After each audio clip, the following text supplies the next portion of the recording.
Federal Family ကိုအားပေးနာဆင်ကြတဲ့ Direction မိဘပြည်သူများအားလုံးကိုမင်္ဂလာပါလို့ဥစွာပထမနှုတ်ခွန်းဆက်သပါတယ်ခင်ဗျာကျွန်တော်ကတော့ Federal Family ကအစီအစဉ်တင်ဆက်သူမောင်တုံညဖြစ်ပါတယ်ခင်ဗျာ Federal Family ရဲ့တနင်္ဂနွေနေ့တိုင်းမှာတင်ဆက်ပေးနေကြဖြစ်တဲ့ Federal Interview ကဏ္ဍနေပြီးတော့အားလုံးကိုကြိုဆိုလိုက်ပါတယ်ခင်ဗျာဒီ Federal Family ရဲ့ Interview ကဏ္ဍမှာဖိတ်ခေါ်ထားတဲ့ပုဂ္ဂိုလ်ကတော့အမျိုးသားညီညွတ်ရေးအစိုးရရဲ့ပြည်ထောင်နိုင်ငံဆိုင်ရာကိုယ်စားလှယ်ဒေါက်တာတက်ကိုတွေ့ဆုံမေးမြန်းတင်ဆက်ပေးဖို့ဖိတ်ခေါ်ထားတာဖြစ်ပါတယ်ခင်ဗျာဟုတ်ကဲ့ဒေါက်တာမင်္ဂလာပါခင်ဗျာမင်္ဂလာပါကိုမောင်တုံညခင်ဗျာဟုတ်ကဲ့ပါအခုလို့ဒေါ်လာကြီးလုပ်တွေမားမလက်တဲ့ကြားကနေပြီးတော့ကျွန်တော်တို့ရဲ့အစီအစဉ်မှာလောက်ပြီးတော့ဖြည့်ချပေးတဲ့အတွက်ကျွန်တော်တို့ Federal Family ဝိုင်းတော်သူဝိုင်းတော်သားများကဥစွာပထမကျေးဇူးတင်ရှိပါတယ်လို့ပြောကြားလိုပါတယ်ခင်ဗျာဟုတ်ကဲ့ကျွန်တော်ကလည်းကျေးဇူးအများကြီးတင်ပါတယ်ကျွန်တော် interview လုပ်ဖို့ဖိတ်တဲ့အတွက်ပေါ့နော်ဟုတ်ကဲ့ပါဒေါက်တာအဲ့ဒါဆိုရင်ကျွန်တော်တို့ဒီနေ့ interview လေးစလိုက်ပါမယ်ခင်ဗျာဟုတ်ကဲ့ပါစလို့ရပါပြီဒီပထမအဦးဆုံးအနေနဲ့ပေါ့နော်ဒီလက်ရှိတော်လန်ကြီးရဲ့ပကတိအခြေအနေကိုသုံးသပ်မယ်ဆိုရင်ပေါ့နော်ဘလောက်အထိခီးပေါက်နေပြီလဲလို့ပြောလို့ရမယ်ခင်ဗျာပြည်သူတွေမျှော်လင့်ထားတဲ့အနေအထားတစ်ခုထိရောက်ရှိနေပြီလားဆိုတာဆရာရဲ့အမြင်လေးကျွန်တော်တို့ပထမအဦးဆုံးအနေနဲ့စပြီးတော့သုံးသပ်ပေးပါဦးခင်ဗျာဟုတ်ပထမဆုံးကျွန်တော်အနေနဲ့သုံးသပ်ချက်ကပေါ့နော်ပြည်သူတွေအားလုံးမမေ့ဖို့ကတော့ကျွန်တော်တို့တွေဒီလက်ထက်မှာအတူတစ်ချောင်းတော့မရှိတဲ့အချိန်ကနေစခဲ့တယ်ဆိုတော့ဘယ်တော့မှမမေ့ပါနဲ့လို့နော်အားလုံးကတော့ပေါ့နော်အရန်ဖြစ်ချင်လို့ရှိရင်တော့အမြဲတမ်းလူတွေမှာပေါ့နော်စိုးရိမ်စိတ်တို့နော်ပြီးလို့ရှိရင်ပေါ့ကျွန်တော်တို့အားမလို့အားမရဖြစ်တဲ့စိတ်တို့တော့လူတိုင်းရှိကြတယ်ပေါ့နော်ဥပမာအဖြစ်ထားလိုက်ပါတော့ကိုကလေးကိုအမြဲတမ်းအဆင့်တရခြင်းနဲ့အမြဲတမ်းကမ္ဘာမြန်မာတပြည်လုံးမှာပထမရခြင်းနဲ့ဆိုလို့ရှိရင်နည်းနည်းပေါ့နော်ပို့ပြီးတော့သူများတဲ့ပို့ပြီးခံစားမှုရှိရပေါ့ဒီလိုပဲကျွန်တော်တို့အားလုံးကလည်းပေါ့နော်ဒါမျိုးစိတ်တွေရှိမယ်ဆိုတာတော့ကျွန်တော်လုံးဝအပြစ်မတင်ဘူးပြီးလို့ရှိရင်ပိုးဆိုတာဟိုဘက်ကစစ်ကောင်စီကလည်းကျွန်တော်တို့ဘက်ကိုကြမ်းကြုတ်ရက်ဆက်တဲ့လူသားမှုတွေနော်အကြမ်းဖက်မှုတွေလုပ်နေတဲ့အခါမှာပိုမခံမရနိုင်ဖြစ်တဲ့အခါမှာဒီစိတ်တွေရှိရပေါ့ဒါပေမဲ့အစကနေပြန်ကြည့်လိုက်လေအစကနေပြန်ကြည့်လို့ရှိရင်ကျွန်တော်တို့ကတော်တော်ခရီးပေါက်နေပါပြီကျွန်တော်အနေနဲ့ပေါ့နော်ဒါကျွန်တော်ပုံကိုတယောက်အနေနဲ့ပြောတာနော်ကျွန်တော်တို့ကနေ NUG ကဆိုပြီးတော့ NUG ကနေပြီးကျွန်တော်တို့ false hope တွေပေးပါတယ်တော်တော်မပြောနဲ့ပေါ့နော်ဒါပေမဲ့ကျွန်တော်တို့တွေဒီတော်တော်ရောက်နေပါပြီလို့ကျွန်တော်ပြောလိုပါတယ်ပြီးလို့ရှိရင်အမြဲတမ်းနော်တူမီရနေပြန်ကြည့်လိုက်ပါတူမီရနေဒီထိရောက်နေပါပြီပြီးလို့ရှိရင်ကျွန်တော်တို့ဒီတော်လိုင်းမျိုးတော်လိုင်းရေးဆိုတာဘယ်သူအထောက်ပံ့မှမပါဘဲနဲ့ကျွန်တော်တို့ရဲ့တိုင်းသူပြည်သားတွေရဲ့အထောက်ပံ့နဲ့ကိုအားကိုခြေထောက်ပေါ်ကိုရပ်ပြီးတော့လုပ်တဲ့ဒေါ်လာရေးဖြစ်တယ်ပေါ့နော်အမေစုပြောတဲ့အတိုင်းပဲကျွန်တော်တို့ပေါ့နော်ကိုတိုင်းပြည်ကိုတိဆောက်မှရမယ်ဘယ်သူမှတိဆောက်လို့မရဘူးကိုစူးစမ်းရမယ်ပေါ့နော်ဆိုတော့ကြတော့ကျွန်တော်တို့တွေဒီတော်တော်လေးရောက်နေပါပြီဆက်လက်ပြီးတော့လည်းကျွန်တော်တို့ပတ်နိုင်ရောက်တဲ့အထိသွားဖို့ကျွန်တော်တိုက်တွန်းပါတယ်ဟုတ်ကဲ့ပါဒီပြည်သူလူထုတွေကတချို့อ่ะပေါ့နော်တော်လိုင်းရဲ့ပေါ်မှာစိတ်ပြက်အားရော့တာမျိုးတွေလည်းကျွန်တော်တို့တွေ့ရတယ်ပေါ့နော်အထူးသဖြင့်ဒီအချမ်းဖတ်စေအုပ်စုရဲ့ပေါ့နော်ဒီကျွန်တော်တို့နိုင်ငံရေး PR တွေကြောင့်လည်းပါမယ်လို့ထင်ပါတယ်ဒါဆရာရဲ့အမြင်လေးလည်းဒီပေါ်မှာသုံးသပ်ပေးပါဦးခင်ဗျာဟုတ်ကဲ့ပါအချမ်းဖတ်စေအုပ်စုကတော့ပေါ့နော်ကျွန်တော်တို့အားလုံးကိုပြည်သူလူထုတွေရောအားလုံးတော်လိုင်းပြည်သူလူထုတွေရောပေါ့နော်အားလုံးကိုအဖက်ဖက်ကနေပြီးသူတို့အကြက်ကင်မှာပဲအကြမ်းဖက်တဲ့နည်းနဲ့လည်းအကြက်ကင်မယ်အညူနည်းနဲ့လည်းအကြက်ကင်မယ်အခုဆိုလို့ရှိရင်ပေါ့နော်soft power တွေနဲ့လည်းစီးုံတာတွေရှိတယ်ဇက်ပင်ပွဲတွေလုပ်လိုက်ဟိုပွဲတွေလုပ်လိုက်ဒီပွဲတွေလုပ်လိုက်ဒါမျိုးတွေလုပ်တာတွေလည်းရှိတယ်ပေါ့နော်ဒါမျိုးတွေနဲ့အမြဲတမ်းသူတို့အကွက်ချောင်းနေတာပဲစိုက်ဝါးတွေလည်းလုပ်လိုက်မယ်မဟုတ်မှန်သတင်းတွေလည်းပြောလိုက်မယ်ဒါတွေအကုန်လုံးမှာပဲအဲ့တော့じゃအားလုံးပြည်သူလူထုကိုကျွန်တော်အနေနဲ့ဗာပြောချင်လဲဆိုလို့ရှိရင်ကိုယ့်ရဲ့စိတ်ကိုနော်မရိမ့်မရရင်ပေါ့နော်ကိုယ့်ရဲ့ရည်ရွယ်ချက်ကိုမရိမ့်မရရင်သွားပါကိုဘာဖြစ်ချင်တာလဲဆိုတာကိုအမြဲတမ်းကိုယ်ကောင်းထဲမှာရှိပါပြီးလို့ရှိရင်လောကရန်ကနှိမ့်တုံမြင့်တုံဆိုတာရှိတာအကြီးပဲအဲ့တော့အဲ့ဒီလောကရန်ကိုခံနိုင်ရမယ်ကျွန်တော်တို့ဒီပြီးလို့ရှိရင်ပေါ့နော်ဒီစိုင်းဒီဇိုင်းတဲ့ချင်းလေးကိုကျွန်တော်ကုတ်လို့ရရင်တော့ဖြစ်နတ်စီရဲ့အိမ်မက်လှလှများလွယ်နဲ့မရပါဘူးကျွန်တော်တို့အားလုံးကမြင့်မှန်းထားတာကျွန်တော်တို့တကယ် Federal ပြည်အောင်စုကြီး democracy ရဖို့ human rights အပြည့်ရဖို့တိဆောက်ဖို့ကျွန်တော်တို့ကစူးစမ်းနေတဲ့အချိန်မှာကိုမှန်းထားတာအရန်ကြီးတဲ့အတွက်ကိုပန်းနိုင်ရောက်အောင်ကတော့ပြင်ပန်းပါလိမ့်မယ်လို့ဟုတ်ကဲ့ပါဒေါက်တာဒီပြီးခဲ့တဲ့သတင်းကြော်လာပြီးညတာပေါ့နော်ဒီချောင်းမြို့နယ်တွေကဘုံတူကြီးရမှာစင်မီထွန်ပွဲကျင်းပနေတော့ကပေါ့နော်ဒီစီအုပ်စုရဲ့လေကြောင်းတိုက်ခိုက်ကိုပြည်သူများစွာတည်ဆုံးခဲ့ရတယ်ပေါ့နော်အလွန်ဝမ်းနဲ့တုံလုံးပဲကောင်းတဲ့ဖြစ်ရအတွက်ပေါ့နော်ဒါ UK အပါအဝင်နိုင်ငံတကာရဲ့တုံ့ပြန်မှုကရောဘ ယ်လိုရှိနေလဲခင်ဗျာ ပထမအဆုံးပေါ့နော်ကျွန်တော်တို့အနေနဲ့ဒီလိုမျိုးအသက်ဆုံးရှုံးသွားတဲ့မိသားစုတွေအားလုံးကိုဝမ်းနည်းကြောင်းကျွန်တော်ပြောလိုပါတယ်ပြီးလို့ရှိရင်ကျွန်တော်တို့ဒီမိုကရေစီတိုက်ပွဲအဆက်ဆက်နော်ကြာဆုံးသွားတဲ့တော်လှန်ရေးအာဇာနည်တွေကိုလည်းကျွန်တော်ဒီနေရာနေအလေးပြုပါတယ်နော်ပြီးလို့ရှိရင်ကြံရဲသူမိသားစုတွေအားလုံးလည်းဝမ်းနည်းကြောင်းပြောလိုပါတယ်ပေါ့နော်ကျွန်တော်တို့အနေနဲ့နိုင်ငံတကာမှာလည်းအားလုံးပေါ့နော်အမျိုးသားညီညွတ်ရေးအစိုးရအပါအဝင်ကျွန်တော်တို့မဟာမိတ်အဖွဲ့အစည်းတွေရောကျွန်တော်တို့လူမှုအဖွဲ့အစည်းတွေရောအားလုံးဒီစူးစမ်းနေပါတယ်ပြည်ပရောက်เนาะကျွန်တော်တို့ပြည်တော်စုသားမြန်မာနိုင်ငံသားတွေမြန်မာနိုင်ငံဘွားတွေအားလုံးဒီကိုယ်တိုင်းပြည်ကိုယ်အမိပြည်မြေကိုအမြဲတမ်းစိတ်ထဲမှာကျွန်တော်အသေးနှလုံးကအမြဲတမ်းအဲ့ဒီကိုရောက်နေတယ်ရောက်နေတဲ့အတွက်ကြောင့်ကျွန်တော်တို့တွေဒီနိုင်ငံသားရောက်လေကိုယ်တိုင်းပြည်ကိုပို့ပြီးတိုးတက်ခြင်းစိတ်ရှိလေပဲဘာလို့လဲဆိုတော့သူများတိုင်းပြည်တွေတိုးတက်တာကိုကြည့်ပြီးငါတို့တိုင်းပြည်လည်းဒီနေ့ဒီလိုဖြစ်ရမယ်ဆိုပြီးတော့ပေါ့နော်တိုးတက်တာရောအခွင့်အရေးရရှိအောင်ဖြစ်အောင်ကျွန်တော်တို့လုပ်တယ်ထိုနည်းတူစွာပဲနိုင်ငံတကာမှာလည်းအခုလိုမျိုးကျွန်တော်တို့အာဏာရှင်အကြမ်းဖက်အုပ်စုရဲ့ကျွန်တော်တို့ကိုနော်လူမဆန်စွာလုပ်နေတဲ့ဟာတွေအားလုံးလည်းကျွန်တော်တို့ဖော်ပြတယ်အခုကျွန်တော်တို့ interview လုပ်နေတဲ့အချိန်မှာဆိုလို့ရှိရင်တော့ကျွန်တော်ထင်တယ်၃နိုင်ငံလောက်တော့အခုသူတို့ထုတ်ပြန်ပြီးပြီလေUK ပါတယ်ပေါ့နော် Australia ပါတယ် Switzerland ပါတယ်နောက်လည်းသူတို့ထပ်ထုတ်ပါလိမ့်မယ်ထင်ပါတယ်ဒါတွေအကုန်လုံးသူတို့ရှုတ်ချတဲ့ဟာတွေလုပ်တယ်ပြီးလို့ရှိရင် Australia ဆိုရင်အားလုံးဖတ်မိပါပါဒီနိုင်ငံရေးအကျဉ်းသားတွေပါအားလုံးလွတ်ပေးဖို့ဆိုတာမတရားဖမ်းဆီးထားတယ်လို့သူတို့ရေးထားတယ်မတရားဖမ်းဆီးထားတဲ့ဥပဒေမဲ့ချုပ်နှောင်ထားတဲ့လူတွေပါထုတ်ဟိုပါပေါ့နော်လွတ်ပေးဖို့တွေပါတောင်းဆိုတာတွေရှိတယ်ပေါ့နော်ဆိုတော့အဲ့ဒါတွေအားလုံးကလေကျွန်တော်တို့ဟိုပေါ့နော်လူသားဆန်တဲ့နိုင်ငံတွေကတော့ဒါတွေကကြည်နေမှာမဟုတ်ပါဘူးလို့ပြောလိုပါတယ်ကျေးဇူးပါဟုတ်ကဲ့ပါဒီတက်ဆက်ထဲမှာပဲပေါ့နော်နိုင်ငံခြားရေးကိစ္စတွေလည်းဆက်ဆက်ပြီးကျွန်တော်မေးပြရစီပေါ့နော်ဒီဆရာကိုရိုင်းကလည်းဒီအမျိုးသားညီညွတ်ရေးအစိုးရ NUG ရဲ့ကိုယ်စားလှယ်တဦးအဖြစ်တာဝန်ထမ်းဆောင်နေရလဲရှိတယ်ဆိုတော့ဒီအမျိုးသားညီညွတ်ရေးအစိုးရ NUG ကလည်းလက်နက်ကင်တော်လှန်ရေးစစ်မျက်နှာပေါ့နော်နိုင်ငံရေးစစ်မျက်နှာစီးပွားရေးစစ်မျက်နှာစသဖြင့်ပေါ့နော်ထုတ်ဖော်ပြောကြားထားတဲ့အတွက်ဆရာအနေနဲ့လည်းဒီလက်ရှိ NUG နဲ့နိုင်ငံတကာဆက်ဆံရေးစစ်မျက်နှာအခြေအနေတွေကိုလည်းရှင်းပြလို့ရသလောက်ပေါ့နော်ဆရာအနေနဲ့ရှင်းပြပေးပါဦးခင်ဗျာဟုတ်ကဲ့အားလုံးသိတဲ့အတိုင်းပဲပေါ့နော်အချို့လူတွေကနည်းနည်းလေး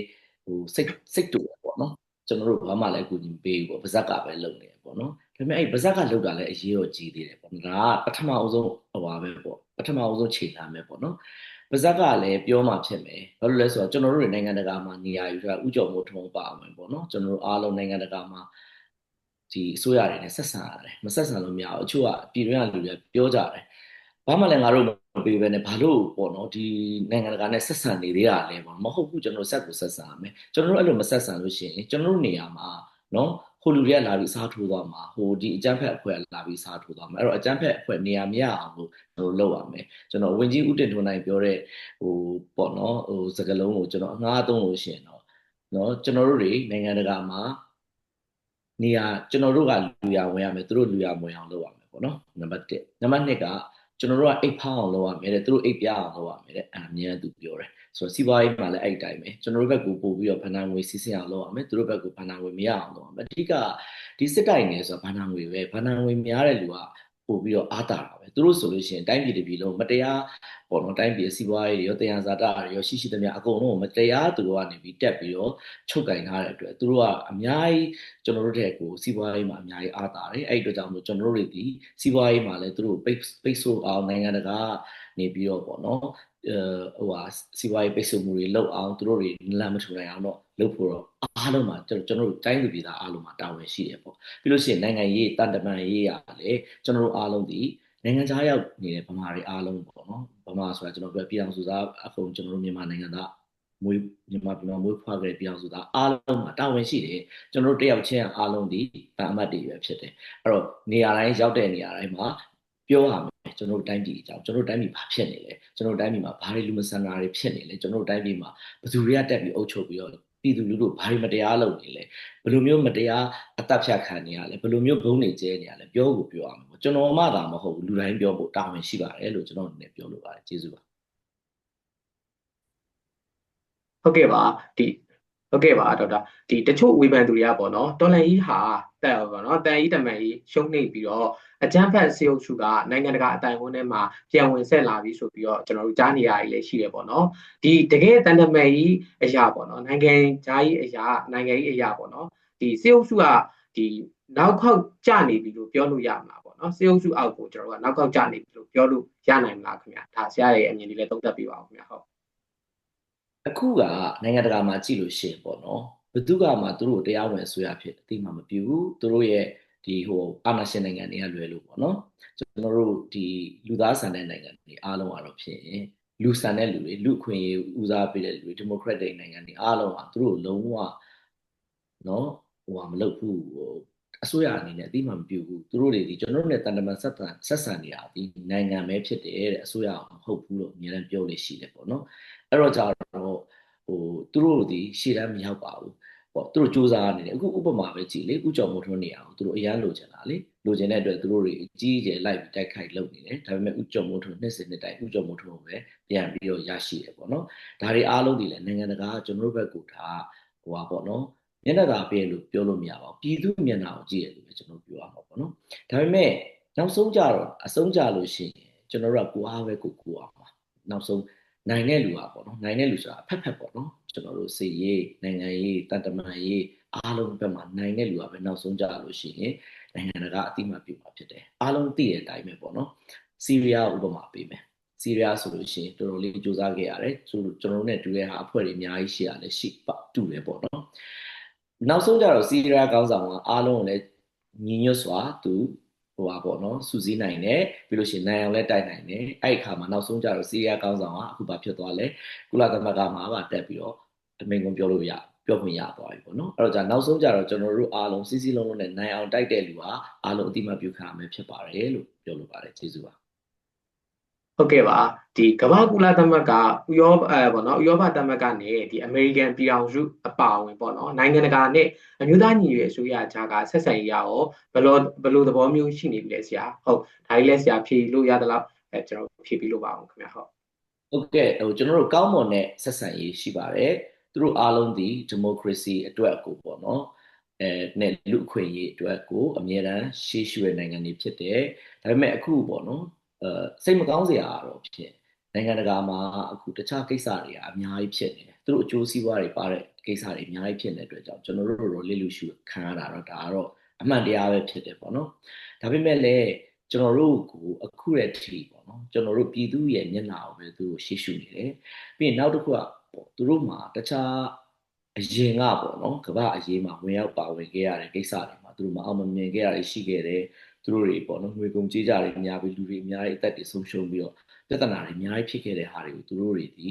lesson တွေလည်းသူတို့ယူပုံရတယ်ပြီးတော့အဓိကကတော့နိုင်ငံတကာကိုကြိုးစီးပွားပဲခင်ဗျကိုကြိုးစီးပွားကိုများရှိလို့ရှိရင်သူတို့ကတော့မြန်လာပြီးကူလိမ့်မယ်သူတို့ကိုကြိုးစီးပွားနည်းနည်းပဲရှိရင်တော့သူတို့ view site မှာမဟုတ်အဲ့ဒီအရှိတရားကိုလည်းကျွန်တော်တို့ကလက်ခံပေးထားရမယ်ပေါ့နော်ဒါကအားလုံးကကဘာကြီးရဲ့ပေးထားချက်ပဲဖြစ်တယ်ပေါ့နော်အဲ့တော့ခုနအတိုင်းပြန်ပြောရရင်တော့အဲ့ဒီအတွက်ကြောင့်လည်းကျွန်တော်တို့လိလူရှုခြင်းခံရတာဖြစ်တယ်အဲ့တော့လိလူရှုပေးမယ်လေပေါ့နော်ကျွန်တော်တို့ကိုတော့နှုတ်အားဖြင့်တော့နှုတ်ဤဆောင်ပါခြင်းတော့ရှိပါတယ်လို့ပြောပြရစီကျေးဇူးများတင်ပါတယ်ဟုတ်ကဲ့ပါဒီတရုတ်အစိုးရကအကြမ်းဖက်ပေါ့နော်စစ်ကောင်စီကိုထောက်ခံတယ်လို့ကျွန်တော်တို့ထုတ်ဖော်ပြောကြားတာကိုလည်းကျွန်တော်တို့တွေ့ရပါတယ်132ခွန်စစ်စင်ရေးအစကလည်းပေါ့နော်ကိုယ်တိုင်အားပေးမှုတာလည်းရှိတယ်ဆိုတော့ဒီအမျိုးသားညီညွတ်ရေးအစိုးရ UNG ကလက်ရှိတရုတ်အစိုးရနဲ့ဆွေးနွေးတာမျိုးတွေကရှိနေပြီလားပေါ့နော်ဒါလည်းဆရာဖြေလို့ရသလောက်ကျွန်တော်တို့ဖြေပြီးစေလိုပါတယ်ပေါ့နော်ဟုတ်အဲ့ဒါတော့ပေါ့နော်ကျွန်တော်အနေနဲ့ကျွန်တော်ကတရုတ်ကိုယ်စားလှယ်လည်းမဟုတ်ဘူးပေါ့နော်ပြီးလို့ရှိရင်ကျွန်တော်ကမြို့သားညီညွတ်ရေးဆိုရမှာလည်းcabinet member တယောက်လည်းမဟုတ်တဲ့အတွက်အဲ့ဒါတွေတော့ကျွန်တော်ပေါ့နော်သိရှိခြင်းမရှိပါဘူးလို့အဲ့ဒါဖြေပြလေးနံပါတ်1ပေါ့နော်နံပါတ်2ချက်ကကြတော့ပေါ့နော်ကျွန်တော်မြို့သားညီညွတ်ရေးအစိုးရအနေနဲ့ကျွန်တော်တို့ဒီတရုတ်အစိုးရနဲ့အမြဲတမ်းဆက်ဆံရေးကောင်းမွန်အောင်ကြိုးစားလျက်ရှိပါတယ်နော်ပေါ့ပြည်သူလူထုကစိတ်နာတာတွေရှိလိမ့်မယ်စိတ်မကောင်းတာတွေရှိလိမ့်မယ်ဒါပေမဲ့လည်းကျွန်တော်တို့အားလုံးသိထားဖို့ပါပေါ့ကျွန်တော်တို့တွေဒီတရုတ်နိုင်ငံဒီကျွန်တော်တို့ရဲ့အိမ်နီးချင်းနိုင်ငံဖြစ်တယ်အင်အားလည်းကြီးတယ်ပေါ့နော်အဲ့ဒီအတွက်ကြောင့်ကျွန်တော်တို့တွေဒီတန်ရေးတမန်ရေးရာကမ္ဘာပေါ်မှာလည်းဖြစ်တယ်တရုတ်နိုင်ငံတခုတည်းနဲ့မဟုတ်ပါဘူးအားလုံးနဲ့ကျွန်တော်တို့သိမြအောင်ကျွန်တော်တို့တွေဆက်ဆံမှာဖြစ်တယ်ပေါ့နော်အဲ့တော့ကျွန်တော်တို့အနေနဲ့လည်းတရုတ်နိုင်ငံနဲ့ဆက်ဆံရေးကောင်းဖို့အထူးကြိုးစားနေပါတယ်လို့ပဲပြောပြရစီဟုတ်ကဲ့ပါဒီအာဆီယံရဲ့ပေါ့နော်အခန်းကဏ္ဍကိုလည်းကျွန်တော်မေးပြစီပါဆရာဒီအခု အာဆီယံပေါ့နော်ဥက္ကဋ္ဌမလေးရှားနိုင်ငံရဲ့နိုင်ငံခြားရေးဝန်ကြီးကကျွန်တော်နေပြီးတော့လာပြီးတော့မင်းအောင်လှိုင်နဲ့ရေကောက်ပွဲကိစ္စတွေဆွေးနွေးတယ်လို့စီအုပ်စုရဲ့ဒီသတင်းဖွဲ့ကထုတ်ပြန်ထားကျွန်တော်တွေ့ရတယ်ပေါ့နော်ဒီအာဆီယံကလည်းအရင်လိုနှစ်ဖက်စလုံးနဲ့ညှိနှိုင်းဖို့မဆောင်ရွက်တော့ဘဲနဲ့စီအုပ်စုဘက်ကိုရက်တီလိုက်ပြီလို့ပြောလို့ရမလားခင်ဗျဒါလေးလဲဆရာမြင်သုံးသပ်ပေးပါဦးခင်ဗျဟုတ်ကျွန်တော်အနေနဲ့ကတော့ပေါ့နော်ခုနအမေကိုပြန်ပြောရရင်တော့ဖြစ်ရင်အာဆီယံအခု envoy ဒီမြန်မာပြည်ကိုသွားတာဒီသူတို့ကအဓိကဒီသူတို့အလုပ်သူတို့လုပ်တာပဲဖြစ်တယ်သူတို့ဒီနှစ်ဖက်လုံးနဲ့တွေ့ရမယ်ကျွန်တော်တို့တော်လိုင်းအင်အားစုတွေနဲ့တွေ့ရမယ်နော်စစ်ကောင်စီနဲ့လည်းတွေ့ရမယ်ဆိုတဲ့ဟာနဲ့မူနဲ့သူတို့သွားတာဖြစ်တဲ့အတွက်သူတို့အလုပ်သူတို့လုပ်တယ်ဒါပေမဲ့လည်းပေါ့နော်ကျွန်တော်တွေ့ရှိရတာတော့စစ်ကောင်စီကတော့ဖြင့်သူတို့တွေဒီခီးစဉ်ကိုအကျိုးပြုပြီးတော့ပေါ့နော်ပြည်သူလူထုစိတ်ဆင်းရဲအောင်ပေါ့နော်သူတို့ဘက်ကပဲအာဆီယံကပါလာသလိုလိုမလေးရှားပါလာသလိုလိုနဲ့သူတို့တွေပြောဆိုတာကျွန်တော်တွေ့ရတယ်ပေါ့နော်အဲ့ဒါတွေမဟုတ်တဲ့အကြောင်းကလည်းအချိန်တိုင်းအားလုံးကပေါ်လာမှာဖြစ်တယ်ပြီးလို့ရှိရင်အခုကကျွန်တော်တို့ interview လုပ်နေတဲ့အချိန်ကြီးပေါ့နော်ကျွန်တော်တို့အဲ့ကိစ္စတွေကိုဆွေးနွေးတိုင်ပင်နေရရှိတယ်ကျွန်တော်တို့မဟာမိတ်အဖွဲ့တွေနဲ့ရောကျွန်တော်တို့ရဲ့တော်လှန်ရေးအဖွဲ့အစည်းတွေနဲ့ရောကျွန်တော်တို့ဘယ်လိုတုံ့ပြန်ဖြေရှင်းမလဲဆိုတာတွေကိုဆောင်ရွက်နေတာဖြစ်တဲ့အတွက်ကျွန်တော်အနေနဲ့ဒီလောက်ပဲပြောပြစေပြီးလို့ရှိရင်ပေါ့နော်အခုကျွန်တော်တို့အခု interview လုပ်နေတဲ့ဟာlive လွှင့်ပြီးလို့ရှိရင်တော့အဲ့ဟာတွေကကြီးညာချက်တွေထွက်ပြီးလောက်ပြီလို့ထင်ပါတယ်အဲ့တော့ကြတော့ပေါ့နော်အားလုံးအဲ့ဒီစစ်ကောင်စီရဲ့ဝါဒဖြန့်မှုတွေမှာစိတ်ဓာတ်ကျမသွားဘူးပြည်သူလူထုကိုကျွန်တော်အနေနဲ့အနူးမြတ်မေတ္တာရက်ခံတယ်စစ်ကောင်စီသည်ကျွန်တော်တို့စိတ်ဆင်းရအောင်အများလုပ်လို့ရှိတယ်သူတို့ကိုသူတို့ပဲနိုင်ငံတကာမှာလူရဝင်တဲ့ပုံစံမျိုးတွေလုပ်ပြလေးရှိတယ်ဒါတွေကိုနော်သူတို့ကဘာလုပ်ချင်တာလဲဆိုတော့ကျွန်တော်တို့စိတ်ဆင်းရအောင်လုပ်တဲ့အတွက်အဲ့ဒါတွေနဲ့ live ပြီးကြည့်ပြီးစိတ်မဆင်းရဲနဲ့ပေါ့နော်ဒါပေမဲ့ပေါ့နော်တစ်ဖက်မှာလည်းရန်သူတော့မျက်ခြေမပြတ်ပါနဲ့ပေါ့နော်သူတို့အလကားမဟုတ်တာတွေပဲလုပ်နေပါတယ်ဆိုပြီးတော့သူတို့ကိုလည်းမကြည့်နေလို့လည်းမရအောင်သူတို့မျက်ခြေမပြတ်တော့ထိုင်ကြည့်နေရမယ်သို့တော်လည်းကိုယ့်ဘက်ကလှုပ်ရှားရှားကိုလှုပ်ပါကျွန်တော်တို့ဘက်ကလည်းအခုပေါ့နော်ဒီတော်လိုင်းရေးဖွဲ့စည်းတွေရောမဟာမိတ်တွေရောအားလုံးပူးပေါင်းပြီးတော့ပေါ့နော်ကျွန်တော်တို့လှုပ်ရှားတွေရှိပါတယ်အဲ့ဒါတွေပြီးတော့အဲ့ဒါတော့စောင့်စားပါပေါ့ဒီ interview မတိုင်ခင်တော့ဒီဟာတွေထွက်လာမှာပါလို့ကျွန်တော်ပြောပြတယ်ကျေးဇူးပါဟုတ်ကဲ့ပါဒီအကြံဖက်စီအုပ်စုကကျွန်တော်တို့တူရောင်ရွေးကောက်ပွဲပေါ့နော်မဖြစ်ဖြစ်အောင်လုပ်ဖို့ဒီစစ်ကြောင်းထိုးတာတွေလေကြောင်းတိုက်ခိုက်တာတွေပေါ့ပြီးတော့ဒီလူခွေချိုးဖောက်မှုတွေကပေါ့နော်တတိတခြားပုံမှုဆိုရလာနေတာကိုကျွန်တော်တွေ့ရပါတယ်ဒီရွေးကောက်ပွဲကစီအုပ်စုရဲ့နိုင်ငံတကာမှာပေါ့နော်တရားဝင်မှုအတွက်ဘယ်လောက်ထိအရေးပါလို့အသေးပြုလုပ်နေတယ်လို့ဆရာမြင်ပြပါတယ်ခင်ဗျာဟုတ်သူတို့ကတော့ပေါ့နော်သူတို့အတွက်ဒါထွက်ပေါက်ဆိုပြီးသူတို့လုပ်တာပေါ့နော်ဒါပေမဲ့ကျွန်တော်တို့ပြည်သူလူထုအတွက်ကတော့ဒါထွက်ပေါက်မဟုတ်ဘူးကျွန်တော်တို့အတွက်ကတော့ဒါထောင်ချောက်ပဲဖြစ်တယ်နော်အဲ့ဒီဘက်ကိုကျွန်တော်တို့လိုက်မသွားဘူးလို့တယ်ပြီးလို့ရှိရင်နိုင်ငံတကာရောက်နေတဲ့မြန်မာတွေရောနိုင်ငံတကာမှာရှိနေတဲ့ဒီကျွန်တော်တို့တော်လှန်ရေးမိသားစုတွေရောပြီးတော့ကျွန်တော်တို့အမျိုးသားညီညွတ်ရေးအစိုးရနဲ့တကွမဟာမိတ်အဖွဲ့အစည်းအားလုံးကလည်းဒါတွေကိုသက်ဆိုင်ရာနိုင်ငံတကာကိုသိရှိဖို့ရှင်းလင်းပြောကြားနေတယ်ဒါပေမဲ့လည်းနိုင်ငံတကာကိုလည်းရှော့မတွက်ပါနဲ့နိုင်ငံတကာကလည်းပေါ့နော်ကျွန်တော်တို့စကားနဲ့ပြောတော့အချင်းမဟုတ်ပါဘူးလို့နော်နိုင်ငံတကာကလည်းသူတို့အကြောင်းကောင်းကောင်းသိပါတယ်နော်အဓိကဖြစ်ရင်သူတို့ကလူကြီးဆန်စွာနဲ့တန်တမာရေးရဆန်စွာနဲ့ဒါသူတို့ပြောကောင်းတိုင်းမပြောတာရှိတယ်ပေါ့နော်ပြောချင်တိုင်းမပြောကြဘူးပေါ့နော်ဒါမျိုးတော့ရှိတယ်ဒါပေမဲ့အဲ့တော့နိုင်ငံတကာကိုရှုံ့မတွက်ပါနဲ့နိုင်ငံတကာသိပါတယ်လို့အဲ့တော့ကြတော့သူတို့နိုင်ငံတကာလည်းလှုပ်ရှားရှိတာတွေဆက်လုပ်ပါလိမ့်မယ်ကျွန်တော်တို့ဘက်ကလည်းလှုပ်ရှားရှိတာတွေဆက်လုပ်နေတယ်ပြည်သူလူထုကလည်းမဲမပေးခြင်းဖြင့်ပေါ့နော်ကူညီဖို့ဒီဟာကိုအတူရောင်ရွေးကောက်ပွဲကိုစန့်ကျင်ဖို့ကျွန်တော်အနေနဲ့အနူးညွတ်တိုက်တွန်းပါတယ်လို့ကျေးဇူးပါဟုတ်ကဲ့ပါဒီအခုတော်လန်ကြီးမှာပေါ့နော်ပြည်ရင်းပြည်ပပြည်သူတွေရဲ့ပါဝင်မှုကအခရာအကျဆုံးဖြစ်မယ်လို့ကျွန်တော်ထင်ပါတယ်ပေါ့နော်ပြည်ပရောက်မြန်မာတွေရဲ့အင်အားနဲ့အထောက်အကူပါဝင်မှုဒီအထောက်အကူပြုပါဝင်မှုကအရေးကြီးတာပေါ့နော်ဒီစေအုပ်စုကမပြိုကွဲပွဲအောင်ပေါ့နော်ဝါရဖြန့်ချီမျိုးစုံအသုံးပြုပြီးတော့တော်လန်ကြီးရန်ပုံငွေပြတ်တောက်အောင်ဆောင်ရွက်နေတာကိုလည်းကျွန်တော်တို့ဒါတွေ့နေရတယ်ပေါ့နော်အဲ့တော့တော်လန်ကြီးတွင်းကပြည်ပရောက်မြန်မာတွေရဲ့အခန်းကဏ္ဍကိုလည်းဆရာအနေနဲ့ဒါလေးပြောပြပါဦးခင်ဗျာဟုတ်ကဲ့ပါကျေးဇူးအများကြီးတင်ပါတယ်အဲ့ဒီမိကုံးမေးပေးတဲ့အတွက်ပေါ့နော်စေအုပ်စုကအဓိကဘာလုပ်ချင်နေရလဲဆိုကျွန်တော်တို့ချင်းချင်းခွဲချင်နေတာပေါ့နော်ခွဲချင်တဲ့အခါမှာတိုင်းရင်းသားချင်းချင်းခွဲမယ်နော်ဗမာချင်းချင်းခွဲမယ်ဗမာဆိုလည်းတိုင်းရင်းသားတစ်ခုပဲเนาะအဲ့တော့ပေါ့အချင်းချင်းခွဲကြမယ်ပေါ့နော်ပြီးလို့ရှိရင်ဆရာဝန်ကျွန်တော်တို့ဆိုဆရာဝန် CDM တွေရှိတယ်အဲ့ဆရာဝန် CDM ချင်းချင်းခွဲအောင်လုပ်မယ်ပြီးလို့ရှိရင်တက်ကထွက်လာတဲ့ CDM ချင်းချင်းခွဲအောင်လုပ်မယ်ပြီးလို့ရှိရင်ကျွန်တော်တို့ဒေါ်လာရေး PDF တွေချင်းချင်းခွဲအောင်လုပ်မယ် PDF နဲ့ NUG နဲ့ခွဲအောင်လုပ်မယ်ပြီးလို့ရှိရင်เนาะပြည်ပရောက်နေတဲ့ မြန်မာတွေနဲ့ပြည်တွင်းရမြန်မာတွေနဲ့ပွဲအောင်လုပ်မယ်အများအားတတိရှင်တိုင်းပြည်တွင်းကိုပြန်လာလုပ်ပါလားတော့ဒါမျိုးတွေအများအားလာပြီးသူတို့ပြောလိမ့်မယ်ဒါတွေအကုန်လုံးနားမယောင်ကြပါနဲ့ကျွန်တော်တို့အားလုံးမှာလက်ငါးချောင်းမှာကြည့်လိုက်လို့ရှိရင်ပေါ့နော်လက်ဆိုတာအရှိတူမြည်ကြအောင်သူ့နေရာနဲ့သူအသုံးဝင်တာလည်းရှိတယ်နော်တနက်ကင်ပြီးတိုက်နေတဲ့လူကလည်းအရေးကြီးတယ်သူတို့ကတော့တကယ်ကိုအသက်ဆွန့်ပြီးတော့ပေါ့နော်ကိုလည်းအင်္ဂါတွေစွန့်နေအသက်စွန့်နေမိသားစုတွေစွန့်နေအိမ်တွေစွန့်နေအဲ့ဒီအတွက်တော့သူတို့ကတော့ထိတ်ဆုံးတာဖြစ်တယ်ပေါ့နော်ပြီးလို့ရှိရင်ဒါပေမဲ့အခြားလူတွေပေါ့နော်ဘာနာငွေရှာပေးနေတဲ့လူတွေလည်းကုန်ထောက်ဖို့တပ်သားတွေဖြစ်တယ်သူတို့လည်းအရေးကြီးတာပဲဘာနာငွေမရှိလို့မရဘူးကျွန်တော်တို့အများအားဟိုပါပေါ့နော်ပြောနေကြရှိရပေါ့နော်စံသုံးစံပေါ့နော်ကြည်စံရယ်ပိုက်စံရယ်နောက်စံတစ်စံတော့ကျွန်တော်မေ့သွားပြီဟိုပါပေါ့ဗာလဲကြည်စံရယ်စားတဲ့ဆိုင်စံသုံးစံတွေကြည်စံရယ်ပိုက်စံရယ်စားတဲ့ဆိုင်အဲ့ဒီစံသုံးစံမရှိဘဲနဲ့ကျွန်တော်တို့တိုက်လို့မရဘူးပေါ့နော်အဲ့တော့ကျတော့အဲ့ဒီစံသုံးစံရှိဖို့အတွက်ကိုနော်ကျွန်တော်ကဏ္ဍငွေစစ်စစ်မှုလည်းလိုတယ်အဲ့ဒီခါမှာပြည်ပမြန်မာတွေကိုလည်းရှော့မတွက်နဲ့အဲ့တော့ကျတော့ပြည်ပမြန်မာတွေဒီကျွန်တော်အခုကတိုင်းပြည်မှာနှစ်80ကျော်ဒီလိုမျိုးအခြေအနေတွေစိုးစိုးဝါးဖြစ်တဲ့အခါမှာထွက်သွားတဲ့လူကကျွန်တော်တကယ်စိတ်ရင်းစရာအတိအကျမရှိဘူးကျွန်တော်အနေနဲ့ခံမှန်းအနည်းဆုံး10သား20တော့အသာလေးပဲရှိတယ်အဲ့တော့အားလုံးမပါရင်တော့အဲ့ဒီထဲကတစိမ့်တသေးသားဒီတော်တော်လေးအခုအားကောင်းနေလို့ဒီပြည်တွင်းမှာလည်းတော်တော်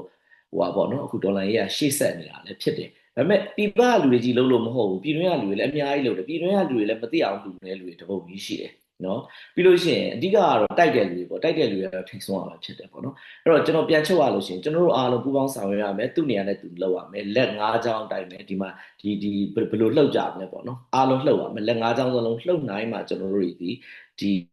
ဟိုပါပေါ့ဟိုပေါ့ effective ဖြစ်မယ်ဟိုတော်လှန်ရေးရမြန်ပြီးမယ်မြန်အောင်မြင်မယ်ပေါ့နော်အဲ့တော့ကြတော့သွေးခွဲစကားတွေမယုံပါနဲ့ဘသူကပိုကောင်းတယ်လို့ဘာလို့လဲမရှင်းပါနဲ့အမြဲတမ်းကျွန်တော်အမြဲတမ်းအဲ့ဒါကိုဟိုတော်လှန်ရေးထဲမှာအဲ့လိုမျိုးပေါ့နော်ဟာဟိုလူကတော့ပိုကောင်းတယ်လို့ဒီလူကတော့ပိုကောင်းတယ်မရှင်းနဲ့အားလုံးနေကောင်းတယ်အားလုံးနေကောင်းတယ်ကိုယ့်ဟာနဲ့ကိုယ့်နေရာနဲ့ကိုယ်လုပ်နေတယ်အဲ့တော့တော်ရဲမသွားနိုင်လို့တော်ရဲမသွားနိုင်ဘူးဒါပဲကျွန်တော်တို့တွေဒီနိုင်ငံခြားကနေလောက်ရတယ်နိုင်ငံခြားကလောက်တဲ့လူတွေတည်းအဲ့တော့ဟိုတိုင်းပြည်တွေမှာပြန်မလာလို့ရှိရင်မပါနိုင်လို့ပြောလို့ရှိရင်အဲ့ဒီလူတွေပဲကျွန်တော်တို့ဆုံးသွားပါလေတည်မှာဒါပေမဲ့တမနာကြီးပြောတာတစ်မျိုးနော်တမနာကြီးပြောတာကကြတော့ဝင်ကြီးတွေပြန်လာဖို့ပြောတာကျွန်တော်တို့တော်လန်ပြည်သူတွေအားလုံးပြန်လာဖို့ပြောတာမဟုတ်ဘူးပေါ့နော်ဒါပေမဲ့လည်းဒါကကျွန်တော်အဲ့ခုနဝင်ကြီးတွေကိစ္စလည်းပြောလို့ရှိရင်ပြန်လာတဲ့လူကတော့ပြန်လာမယ်တချို့လူတွေပြန်လာလို့မရတဲ့လူတွေရှိတယ်ပြန်လာလို့မရတဲ့လူတွေဆိုတာနိုင်ငံတကာမှာခရီးတွေသွားမယ်နိုင်ငံတကာအစိုးရတွေမှာလိုက်လံပြီးတော့ပြောဆိုပြီးတော့ဟိုပေါ့နော်လှုပ်ရှားရှိတဲ့လူတွေရှိတယ်အဲ့ဒီလူတွေတော့ပြန်လို့မရအောင်ပေါ့ဒါပေမဲ့ပြန်လာလို့ရတဲ့လူတွေတော့ပြန်သွားတဲ့တယ်ပေါ့နော်ဒါပေမဲ့ကျွန်တော်တို့တိုင်းဟိုတော်လန်ပြည်သူတွေအနေနဲ့ကြတော့လေပြန်လာလို့မရဘူးဒီကနေပြီးပို့ရမယ်ကျွန်တော်တို့နော်ဟုတ်ကဲ့ကျေးဇူးပါအတန်ပိတ်နေတယ်ခင်ဗျဟုတ်ကဲ့ပါကျွန်တော်တို့ဒီနေ့မှလည်းအစီအစဉ်တင်ဆက်လာတော့ကိုခီးရောက်လာခဲ့ပြီဆိုတော့ပေါ့နော်ဒီအစီအစဉ်ရဲ့နောက်ဆုံးအနေနဲ့ပေါ့နော်တော်လိုင်းအတွင်းတွေကစိတ်မောလူပန်းဖြစ်နေကြတဲ့ပြည်သူလူထုတွေပေါ့နော်နောက်ပြီးကျဲဘော်တွေအတွက်တဲစကားလေးဖိဆက်ဆွေးနွေးလိုတာရှိမယ်ဆိုရင်ဒီကုန်းချုပ်အနေနဲ့ဖိဆက်ဆွေးနွေးပြပါအောင်ဆရာဟုတ်အဲ့တော့ကျွန်တော်တို့အားလုံးမောနေရလဲတည်တယ်ပန်းနေရလဲတည်တယ်ခုနအစောကကျွန်တော်ပြောခဲ့တဲ့နတ်စီတဲ့အိမ်မက်လှလှများလွယ်လွယ်နဲ့မရဆိုတာလေးလည်းရှိတယ်ပေါ့နော်အဲ့တော့အာတင်းထားကြပါကျွန်တော်အဲ့လိုအာတင်းထားကြပါဆိုနေတို့ကတော့နိုင်ငံသားမှာတက်တောင့်တက်တာနေပြီးငါတို့အဲ့လိုလာမပြောနဲ့လို့တော့မပြောနဲ့ကျွန်တော်တို့လည်းအားလုံးမောနေကြတာပဲပေါ့နော်ဒါပေမဲ့လည်းကျွန်တော်တို့မှလည်းဒီမှာစားဝတ်နေရေးအတွက်ရှားတာရှိတယ်ပြီးလို့ရှိရင်တိုင်းပြည်တွင်ပြန်ပို့ဖို့လည်းအပူတွေလောက်ရတာရှိတယ်ပေါ့နော်အဲ့တော့ကျွန်တော်တို့တွေအားလုံးစူးစမ်းနေပါတယ်သူ့နေရာနဲ့သူ့ကဏ္ဍကနေစူးစမ်းနေကြပါတယ်တနေ့ကြရင်ပေါ့နော်ကျွန်တော်တို့ရဲ့အမေတော်ဆန်းစုကြည်ပြောတယ်ပေါ့နော်ဆန္ဒရယ်ဝရိယရယ်ပြီးလို့ရှိရင်၄ခုရှိတယ်လေသူပြောတာပေါ့နော်ဘာမဆိုအောင်ရမယ်အဲ့ဒါတွေဟိုဟာကံရယ်ကံရယ်ဆန္ဒရယ်ဝရိယရယ်နောက်တစ်ခုကြံသေးကျွန်တော်မေးပါဘူးအဲ့ဒါတွေရှိလို့ရှိရင်အောင်ကိုအောင်ရမယ်ပေါ့နော်အဲ့တော့မလျှော့တော့ဇွဲလုံးလာနဲ့ကျွန်တော်တို့ရှေ့ဆက်ပါယုံကြည်မှုကိုမမနဲ့ပဲအမြဲတမ်းသွားပါပြီးလို့ရှိရင်ကျွန်တော်တို့လူတွေဖြစ်တယ်ပေါ့စက်ရုပ်တွေမဟုတ်တဲ့အတွက်နားချိန်လဲနားပေးပါအိတ်ချိန်လဲအိတ်ပေးပါစားချိန်လဲစားပေးပါเนาะဘာလို့ဆိုတော့ဒါကရေရှည်တိုက်ပွဲဖြစ်တယ်ရေလိုတိုက်ပွဲမဟုတ်တဲ့အတွက်ကိုလည်းဂရုစိုက်ကြပါကျမ်းမာအောင်လဲနေပါအရေးကြီးဆုံးကတော့ဟိုပါပေါ့နော် တော်လိုင်းအောင်တဲ့နေမှာအားလုံးကိုကြကြမမာနဲ့အသက်ရှိထင်ရှားမြင်မြင်ပါတယ်လို့ကျေးဇူးအများကြီးတင်ပါတယ်ဟုတ်ကဲ့ပါကျေးဇူးအများကြီးတင်ရပါတယ်ဒါအခုလိုမအားမတဲ့အချိန်ကြီးကြားရနေပြီးတော့ကျွန်တော်တို့ရဲ့အစီအစဉ်ကိုလာရောက်ပြီးတော့ဖြေကြားပေးတဲ့အတွက်ကျွန်တော်တို့ကထပ်လောင်းပြီးတော့ကျေးဇူးတင်ပါတယ်လို့ပြောလိုပါတယ်နောက်အခါခွင့်တင်နေဆိုရင်လည်းကျွန်တော်တို့ရဲ့အစီအစဉ်တွေကိုထပ်မံပြီးတော့ကြွားလန်းခဲ့ပါအောင်လို့ဖိတ်ခေါ်အပ်ပါတယ်ဆရာကျွန်တော်အခုလိုမျိုးပေါ့နော်ခေါ်ပြီးတော့ interview လုပ်တဲ့အတွက်လည်းကျွန်တော်အနေနဲ့ကျေးဇူးအများကြီးတင်ပါတယ်ကျွန်တော်တို့မြန်မာပြည်သူပြည်သားများအားလုံးအန္တရာယ်ကင်းကြပါစေလူဝင်ဆန္ဒတွေလုံးတော်တွေပြေဝပါစေပေါ့နော်တော်လှန်ရေးအမြန်အောင်ပါစေလို့ကျွန်တော်ကလည်းဆုတောင်းပေးပါတယ်โอเคပြည်ရဲ့စုနဲ့ပြည်ပရစီဆိုပြီးတော့ပြည်သူပြည်သားများရဲ့ကိုစားကျွန်တော်ကပြောပြရစီပါခင်ဗျာโอเคကျွန်တော်တို့တော်ရရှင်ပြီးပါပြည်သူများခင်ဗျာအခုကျွန်တော်မောင်တုံညတင်ဆက်မေးမြန်းခဲ့တာကတော့ကျွန်တော်တို့ဒီအမျိုးသားညီညွတ်ရေးအစိုးရရဲ့ပြည်ထောင်နိုင်ငံဆိုင်ရာကိုလည်းဒေါက်တာတက်ကိုကိုကျွန်တော်တို့မေးမြန်းတင်ဆက်ပေးခဲ့တာဖြစ်ပါတယ်နောက်ပတ်ဒီမှာလည်းကျွန်တော်ကဘယ်လိုပုံကိုယ်တွေကိုဖိတ်ခေါ်ပြီးတော့မေးမြန်းတင်ဆက်ပေးသွားမယ်ဆိုတာကိုစောင့်မျှော်ပေးကြပါအောင်လို့ပြောချင်တယ်နှုတ်ဆက်လိုက်ရပါတယ်ခင်ဗျာအားလုံးကိုကျေးဇူးတင်ပါတယ်ခင်ဗျာ